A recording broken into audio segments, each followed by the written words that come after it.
So, to start things off, I do start with the same boring ass question every time, though. That's the simple introduction, man. Who are you and what do you do? My name is Mike. I sing for the band Vatican from Savannah, Georgia. Awesome, man. So, I was really excited to get a hold of you for this one. When the team got a hold of me and was like, hey, they've got a new album coming out. This is kind of what's going on. I'm like, I'm a little bit familiar. Like, I'd heard songs, but, like, I'd never dove into what you guys were about. And, like, over the last few weeks of this, or prep and whatnot, like, I'm so fucking stoked on what I've been able to uncover and be like, fuck, there's so much here. Um, Yeah, you guys, in the grand scheme of things of the music industry, are relatively new, but you're not new to yeah, playing music and you're not new to being in bands and stuff like that. Talk a little bit about the history. Like, how did you guys become the entity that is Vatican? yeah. And I mean, you're definitely not wrong. Like we've done other things before this band, or I've been in other things before this band and stuff.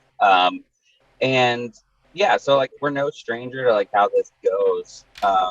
But like before I was ever in the band, I was singing for a band called Church Tongue. We're from the Midwest and not very big or anything, but um, we're doing that. And then around October 2020, Hogan hits me up and it's like, yo, I like really kind of like fuck like what you guys are doing.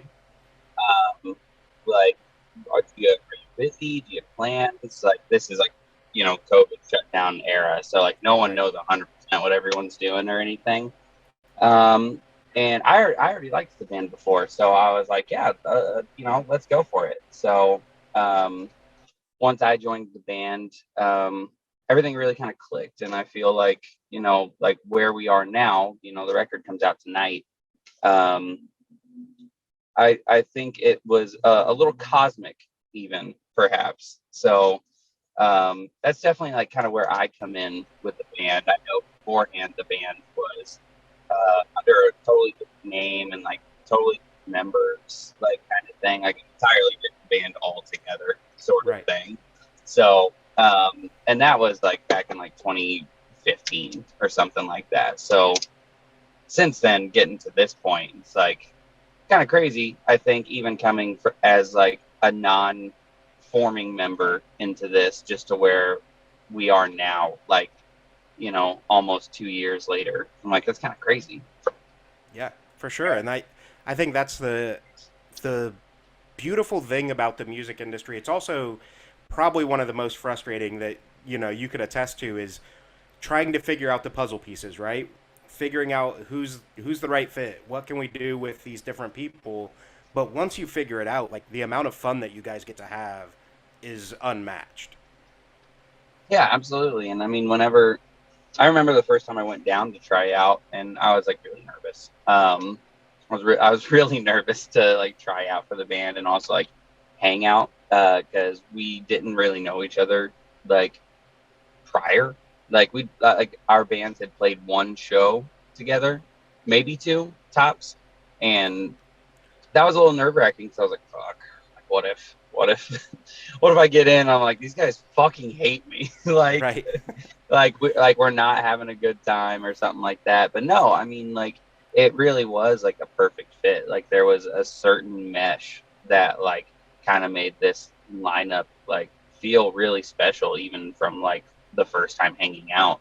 So it and it can be hard. Like I'm sure the other guys can agree, but like I've been in bands with people where I'm just like, this is not a great fit. Like this is a Right. hard thing to pull off with this other person. It's like it's super fragile, but at the same time, once you do actually like lock in and know that you're all like on the same team and on the same page and all want the same thing, um, then that's when it becomes like really strong and it's like yeah you're not this isn't gonna like fall apart easily at all kind of thing.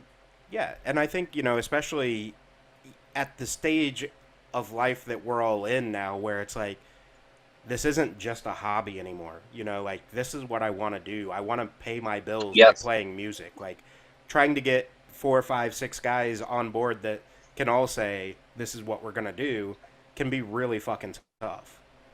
It can. It's really, really tough. I actually, I remember whenever me and the guys were talking, and this was like probably like a week before I flew down and like met everyone for the first time. Tom, our guitar player, he was just so direct with me and was straight up and was like, I need you to tell me right now, is this what you want?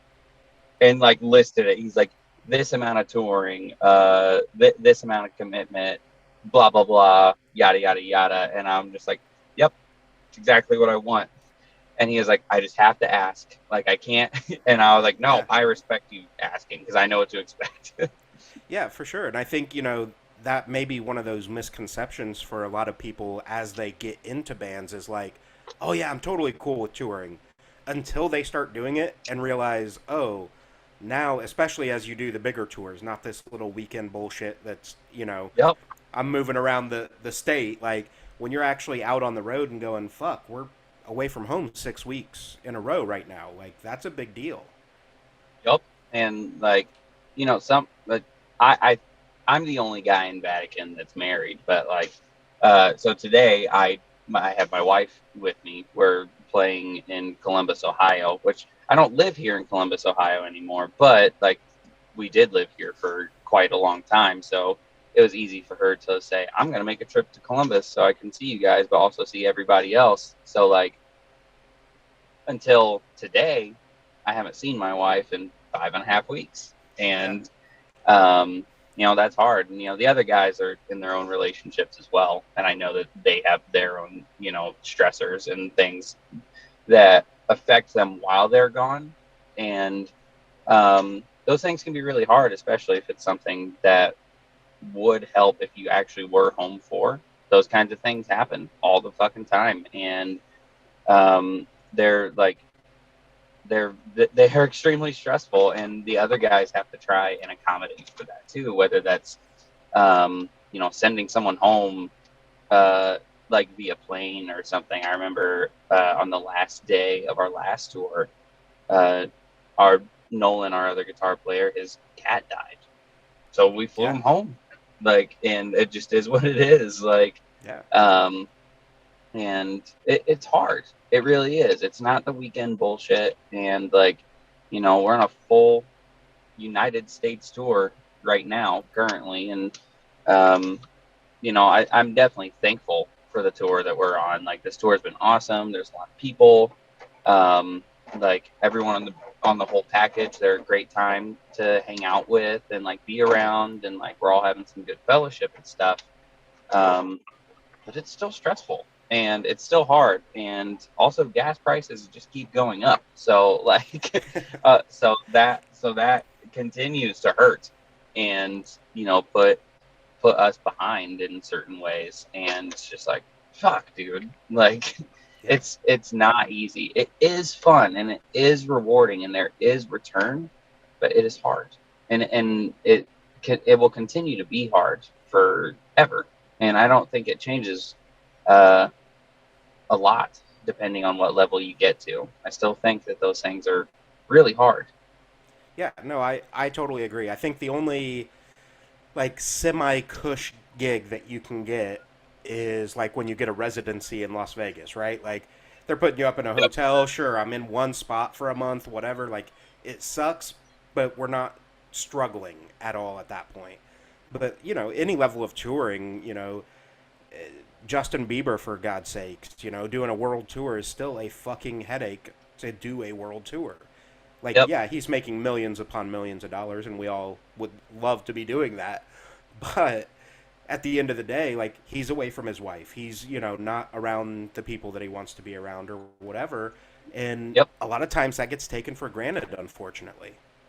Yeah. And on even at that level, there's still a lot that gets put in to make any of those things happen. So like, you know, if Justin Bieber is making millions of dollars, I guarantee you he is putting hundreds of thousands into making any of those things happen. Oh, yeah. And and he has a team just like every other band in the world has a team. Or, if you want to take some of the biggest bands from our genre and be like, well, they make a bunch of money. I'm like, well, those are people who are my friends, and I guarantee you they are stressed out right now because they put a lot into this to make this one tour happen or whatever, Yeah. stuff like that. Like there is a lot that goes into it, especially as you continue to grow, and it's not just fun. There's certainly a lot of fun involved, but it's not just fun. It is Yeah, at no, many times the most aggravating thing I've ever done in my life. for sure, for sure. And I think the misconception I talk about all the time on this podcast is, oh well, you're signed to a record label, so it's not like it's coming out of your pocket. And it's like, well, but it is. Like the record It company always might front the bill, but I have to pay them every fucking penny of that back. Yep, yep. And I have to do it within a certain amount of time. And also, when that money runs out, your budget, it's gone. So if you need it for other things, you're just shit out of luck. Like, and I've been on the receiving end of that more than once, and it just is what it is. You either adapt or figure it out, or maybe you don't figure it out. Um, but yeah, shit's hard, and it's definitely like the label stuff.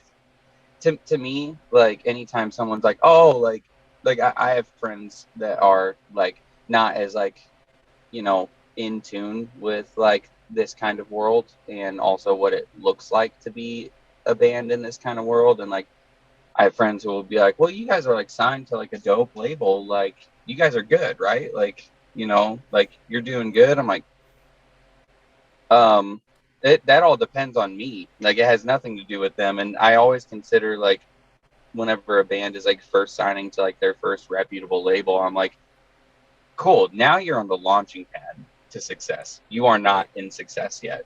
You Yeah. you are given the chance to succeed, kind of thing.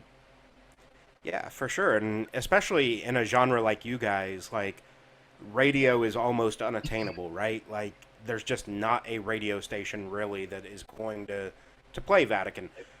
Now Sirius XM, things like that, sure, like there's that side of it now. But like Right. terrestrial radio, there's not a lot of space for heavy No. music, and I think that's where that again gets lost a lot of times is people assume, oh well, you're played on Sirius XM, so it must be all right. Well, that still doesn't mean anything. That means that Sirius XM paid the record company the rights to play our song. Like we're not necessarily seeing anything off that. Yeah. Like I do see money from that, but I promise it does not pay my rent. Yeah, I no. promise you everything I have, it does not pay my fucking rent. I wish it No, would pay my rent. I mean, honestly, I'm gonna dog them. A Spotify royalty check right now barely fills a gallon, a tank of gas, right? Like, it's a tough day right now. Yeah, Um, I've never even personally received a dollar from the Spotify. Like any of those royalties, I've never seen them. yeah, That again, that just goes back into record recoup or something, or it just goes into the band, because right. it's literally not enough money for anyone to be like, oh yay, payday. You know what I mean? Like it's like, Yeah, yeah, I'll split that.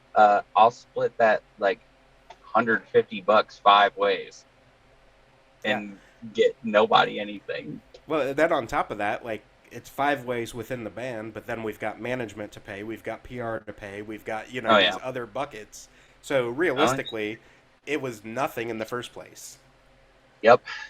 Yeah, it's great times. Everything, everything about music is like a little bad, if not like the worst, except for just playing it. Right. Like playing shows, fucking sick. Worrying about like tours that the band is gonna get, worrying about like merch bill, manager payment, booking agent. Like you just start going down the list, and you're like, there's a lot of shit involved with Yeah. this, and I did not think it worked like that when I was like 16 starting with bands. Yeah, no, and I don't think the average kid, as I'm gonna say, I don't think the average kid does. They just assume that well, once I get signed, everything else is taken care of, and it's like, no, it's really not. Like, as bad Yeah. as it sucks to think about your band as a business, your band is a business, and you have to look at it that way. Yep. Yep. You basically what you got was a loan. Right. Yeah.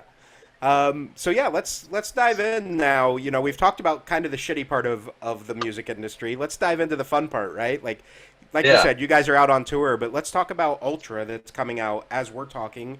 Comes out tomorrow. Yep. So let's dive into the album a little bit. What does this album mean to you as a real like showcase post COVID? Um. To me, so it's like almost like so severely self-indulgent, but like whatever. The record's called Ultra because we think it's fucking awesome. Like that to me is like I'm hoping that other people see it that way, that like they see the title and they're saying like, oh fuck, they really know they're sitting on something right now. And that is how I feel. You know, I'm really proud of the record, and I know the other guys are too. And there was so much like growth and like work that had to get put in to pull off a lot of these songs. Whether it came down to performance or just um, like performance for me, or say like just writing some of this stuff, like, and like working with our producers, you know, and also our friend Hunter, who we pre-pro'd with, to figure out some of the songs that we think were like bigger swings on the record. What I'm hoping is that like people can actually just look at the record, see the title, and be like, yeah, I mean, they're saying they've got some shit. Let's see what they got, you know. Yeah. Um, I don't necessarily mean that to say that I think like I wrote a perfect record or something like that, but I definitely think that I wrote a good one.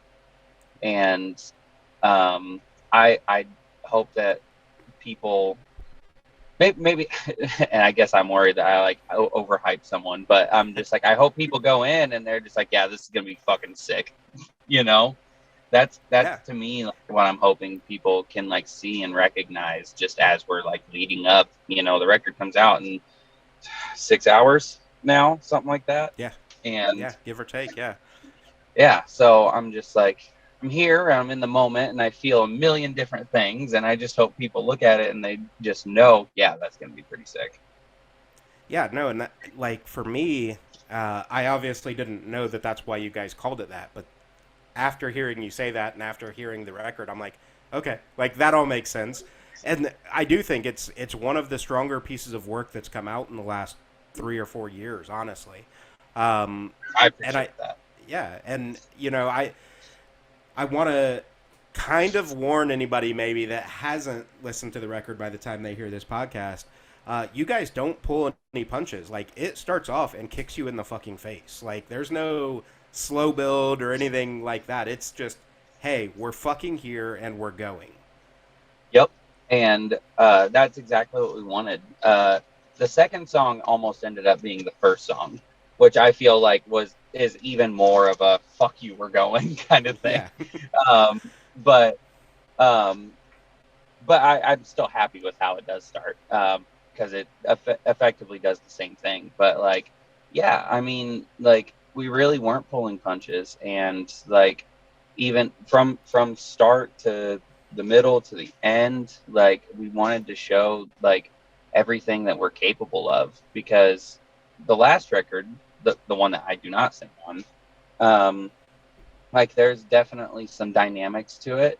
And I say this more from a listener's perspective because, you know, fucking I didn't do that. But I feel like there's dynamics to it, but it does still feel like it does one thing for the most part.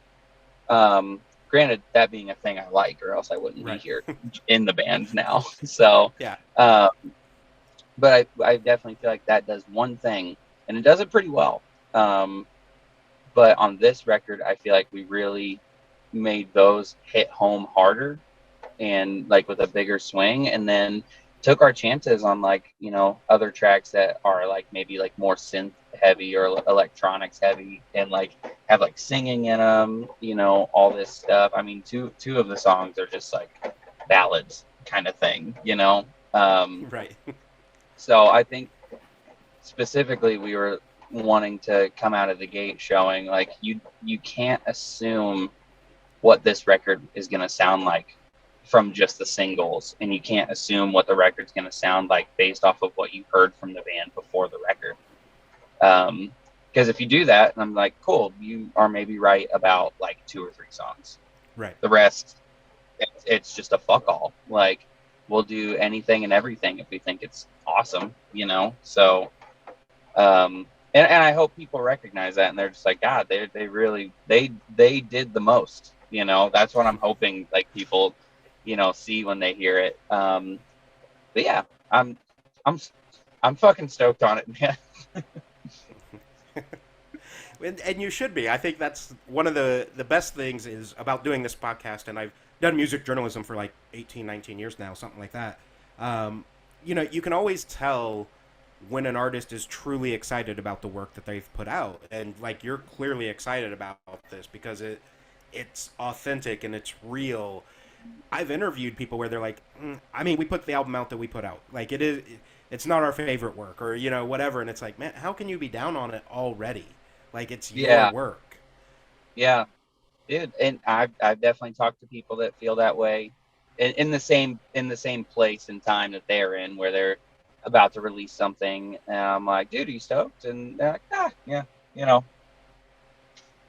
I'm like, that's it. I don't get that. I'm Yeah, like, didn't you make this? Like, yeah. And um, that blows my mind. Like, obviously, there's a little bit of, for most artists, there's a little bit of like imposter syndrome, right? Like, am I good enough? Is this good enough? Whatever, and maybe a sure, little bit of nerves because it's your art and it's your words going out.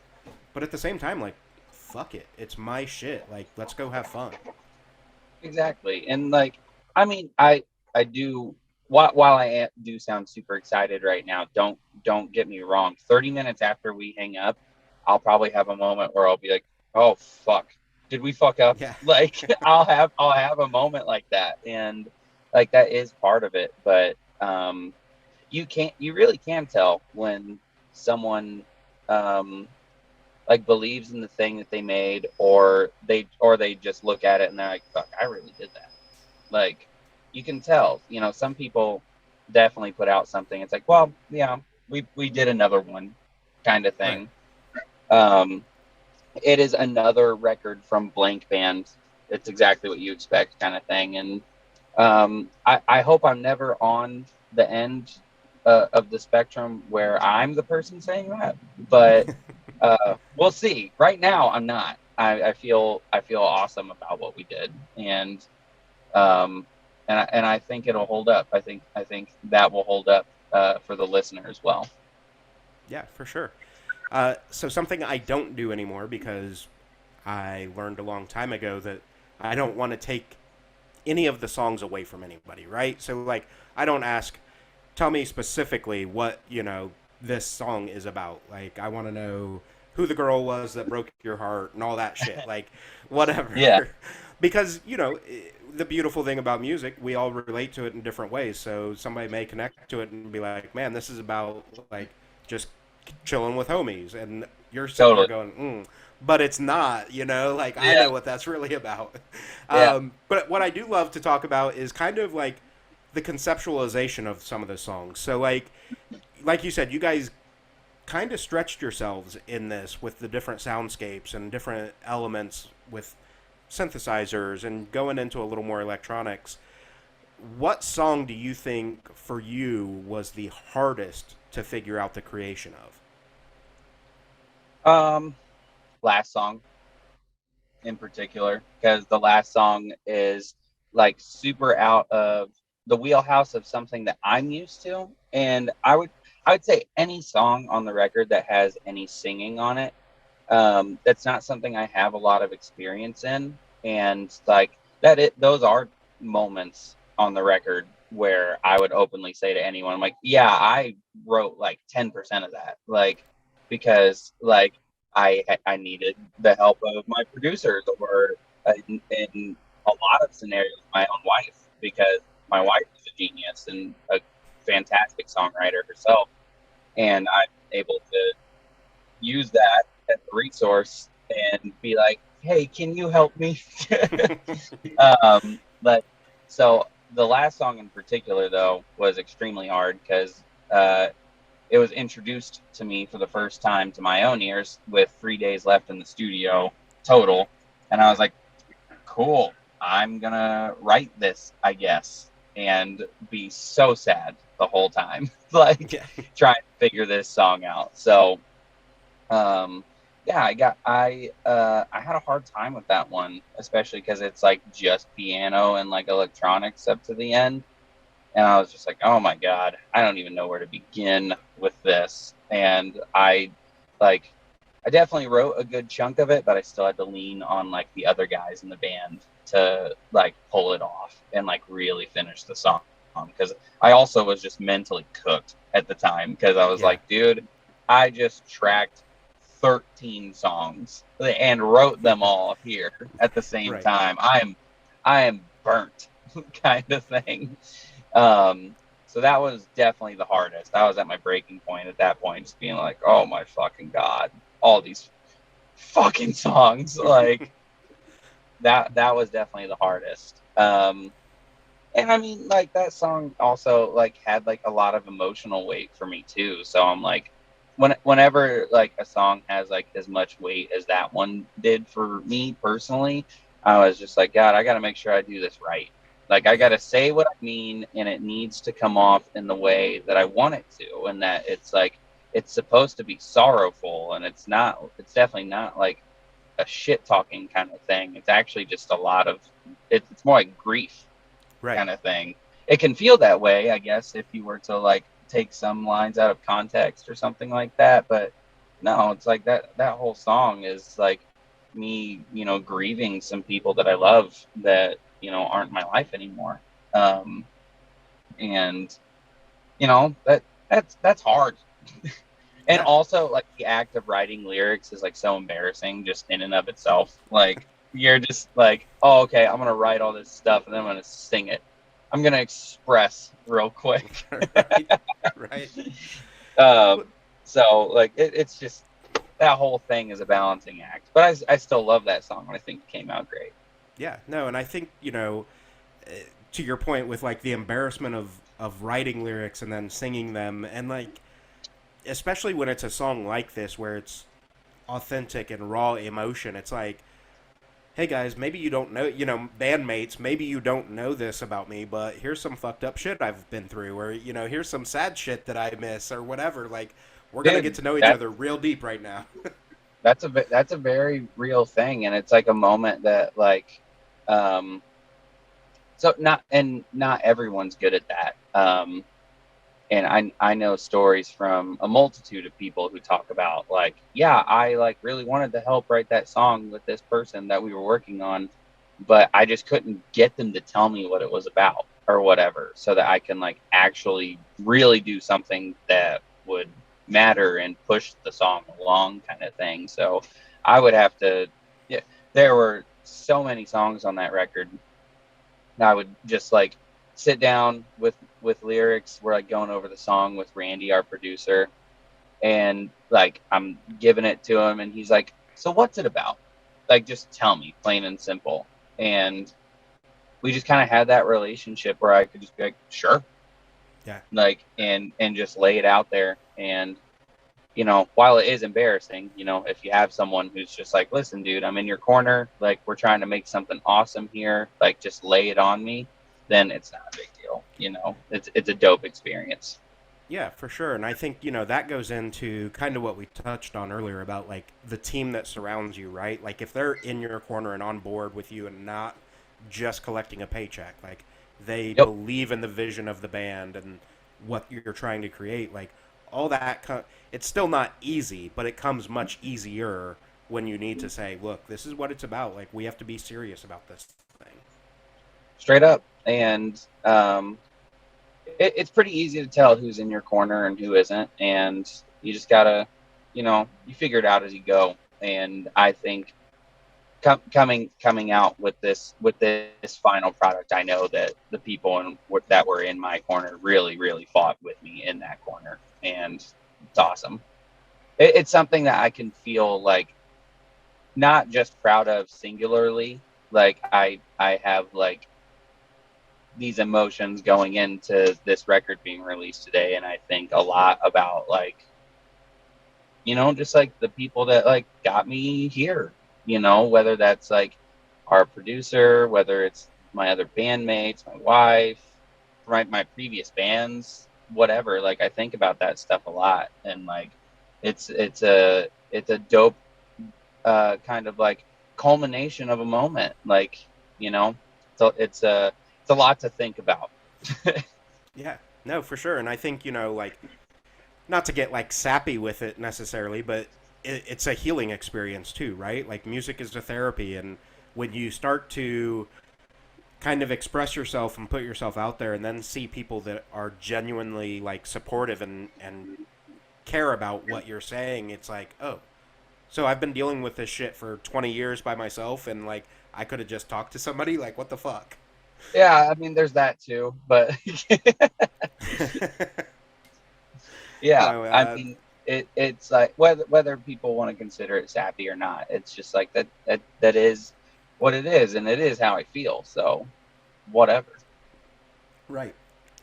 So the flip side of that question, we've already talked about the hardest song. What was the easiest song? What one just like you heard it and it was like, cool, we fucking got it. This is done. First song. I I had a wrote feeling on that. I wrote that thing so fast, and I did it. It literally just like came out of me.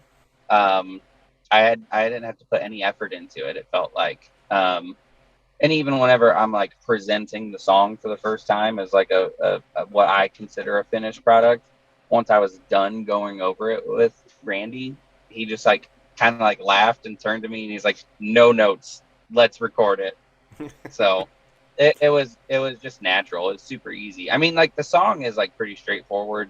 It's not like we're doing acrobatics here or anything, but it did just kind of come out of me, and I was like, yeah, this is just natural. This is dope. This is easy. Yeah, no, and I had a feeling it was probably like that one, or I have to count track numbers because it's not listed on here. One, two, three, four, five. Track number 7 was another one that felt like it was probably a uh, pretty quick track. I guess we could say it. I mean, the album's gonna be out by the time this goes out anyway. Yeah, So 1, 2, 3, yeah. 4, No, we 5, can say 6. it. We can So say whatever we want. There's no one yeah, stopping us here. yeah.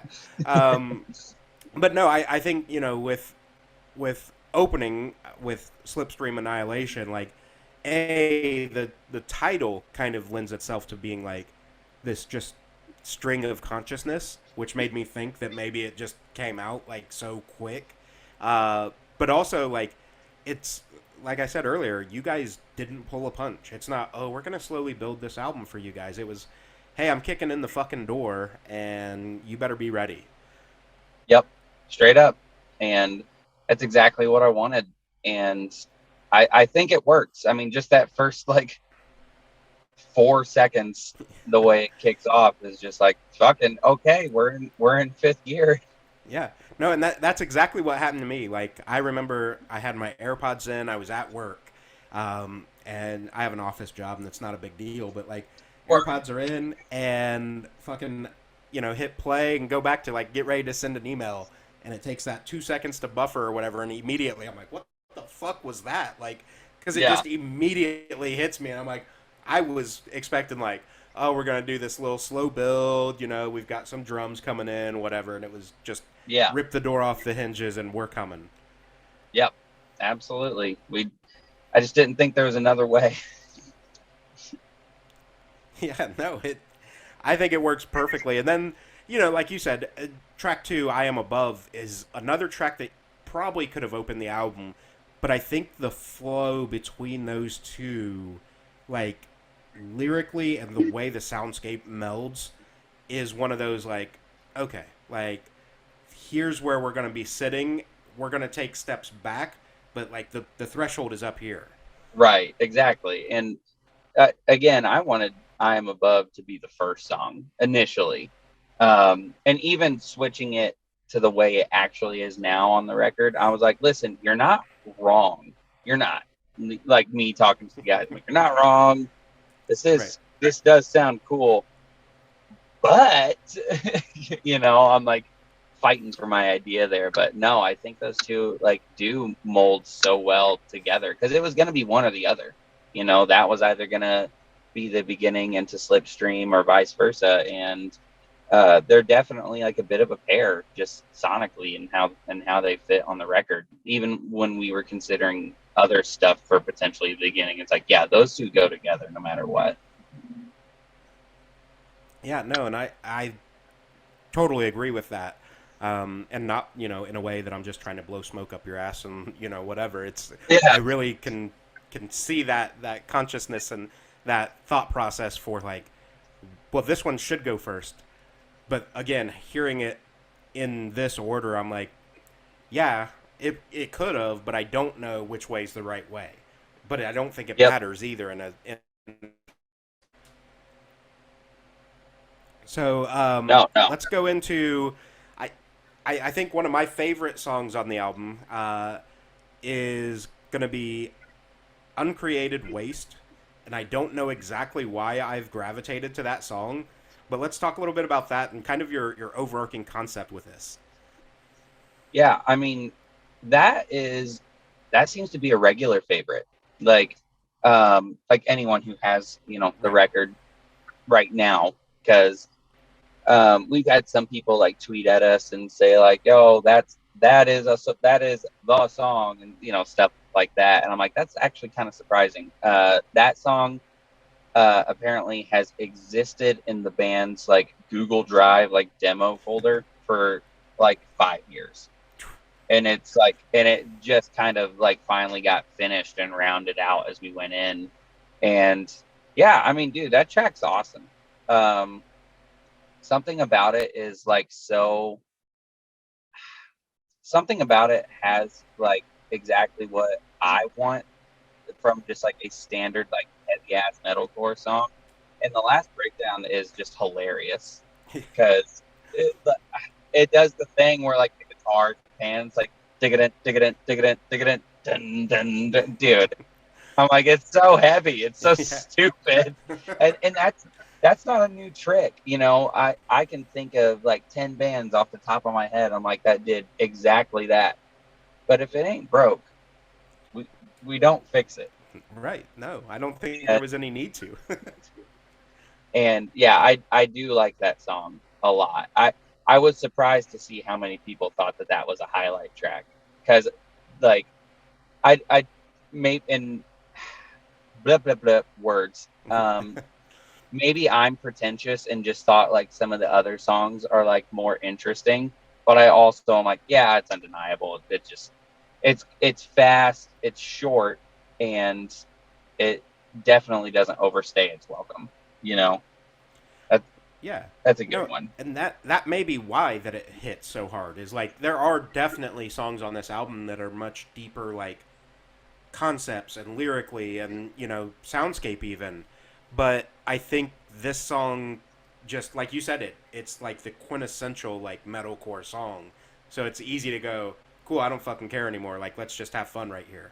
Yeah, yeah, no, it's awesome. I mean, it even comes in with like the little hammer on riff, like dick dan dan dan dan dick dick dick dan dan dan dan. That stuff always has done it for me. But yeah, I love that song. There are other songs I'm hoping people latch on to, but that's definitely a good one. Yeah. That's actually a perfect segue into one of the questions I love asking when artists are dropping new records. It's a two-part question. So, number one is what song do you think people are going to latch on to when they hear the whole record? And number two of that is what song do you want them to latch on to? The song that I think people will latch on to, I think they're gonna latch on to Slipstream just because it's the first track and it is a good song. Um, the song that I want them to latch on to, the one I really hope like hits and like we're just like, okay, this one's a hit, we can play this forever, is Damage. That song is super fun, and we're playing it on this tour right now and have been the whole time.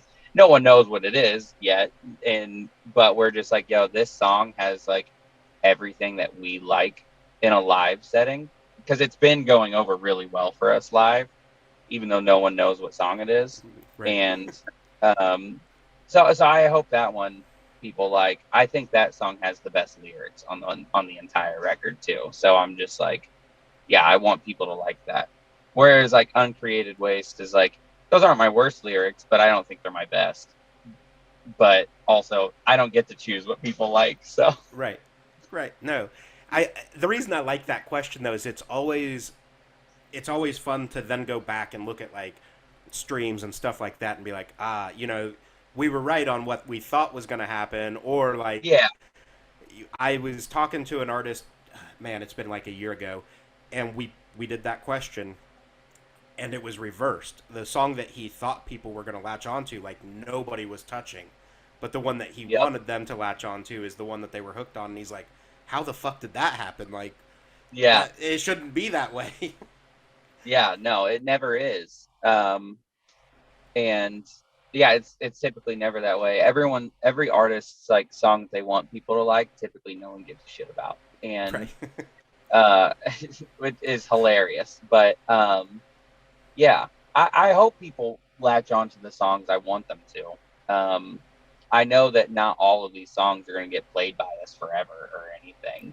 Right. Um, but out of the ones that I'm like, I want to play this one for basically ever. It's fucking awesome. I hope Damage makes its way through and people are like, yeah, this song's awesome. Because that's why we started playing it, because it's kind of like a fave for everyone in the band. That and I Am Above. I hope I Am Above catches on and people are like, yeah, this song's awesome. That's probably more for your own vindication, though, right? Like, see, guys, I told you this should have been up there on the number one spot on the album, right? Dude, absolutely. And like we also like, whenever we're like picking singles for the record and stuff, like that's a hard thing to do, like, oh, I'm gonna pick the first song for people to listen to that is a glimpse into the whole like actual thing that I made. And this one song has to sell people enough to keep them interested to want to hear more, right? Yeah. Um, so whenever we chose Reverence, I'm like, I felt pretty confident about that pick. It was my first pick. Um, and then I Am Above didn't get picked as a single. And I was like, guys, come on, come on. And yeah, I mean, I would have chosen so many songs from the record to be singles. Like it could have been the first two tracks. It could have been Damage. It could have been the track after Damage, By Your Love. That could have been a single. Like there are a number of them, and I'm just like, I hope people can catch on to all of it.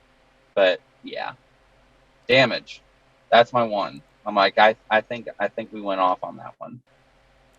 Well, hopefully everybody agrees, because that's one of those things. Like you said, it's a little on the selfish side because you just want to play it forever, but like at the same time, like going to a show, I want the artist playing songs that they want to play, because that's Yep, more energy. I don't want you up there playing the song that, fuck, we have to play this again. Like, let's just go through the motions. exactly. Yeah. So, I think that's basically everything I've got for you on this episode. I'm sure we'll be talking more in the future, but let's touch Yeah. on, you guys are out on tour. Things are kind of close to wrapping up now. What's the rest of 2022 look like for you, as far as, obviously this album's dropping, but what else do you have on the books? So we did actually just confirm a tour like a week ago. It's gonna be like a lot of like Midwest, East Coast, and like Southeast stuff. With two really awesome bands. I can't say who yet. But they are awesome, and the tour is going to be big, and it's going to be great. We're doing that, and then towards like the end of the year, more so, probably like October, November. Like we're looking at maybe doing a co-headlining thing with some friends of ours. That band, the Callous Cowboys, that's, we're trying to figure out something with them because we've been wanting to play with them for quite some time.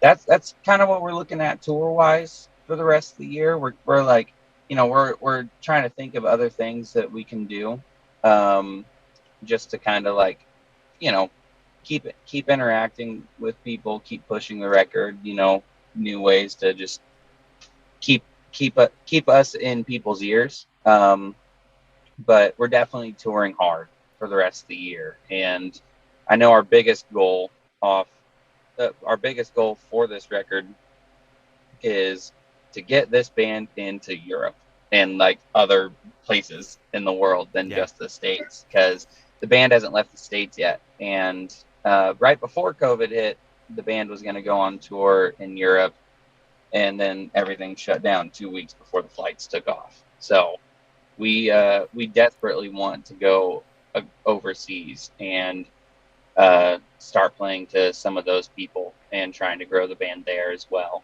And it'd just be huge, and I want it.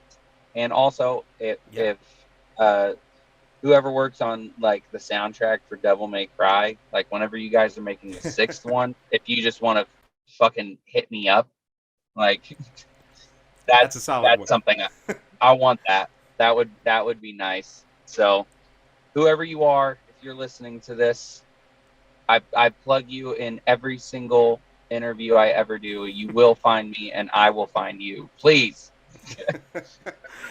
So that's a question I've not done in a long time. I used to do those sorts of like, if you could put your music in any TV show or movie or whatever, like obviously Devil May Cry, but like what are some video games that you're like this is where we want to be? Cuz obviously the old goal used to be Madden, right? Like everybody wanted to be on the Madden soundtrack. Yeah. That's all went to shit now. So what's on your plate? Definitely Devil May Cry. I would love to see us. I'd love to be in like a first-person shooter of some sort. Um, I mean, like, my heart says Doom, but they're holding it down on their soundtrack. I don't Yeah. necessarily know if we can bring anything new to the table.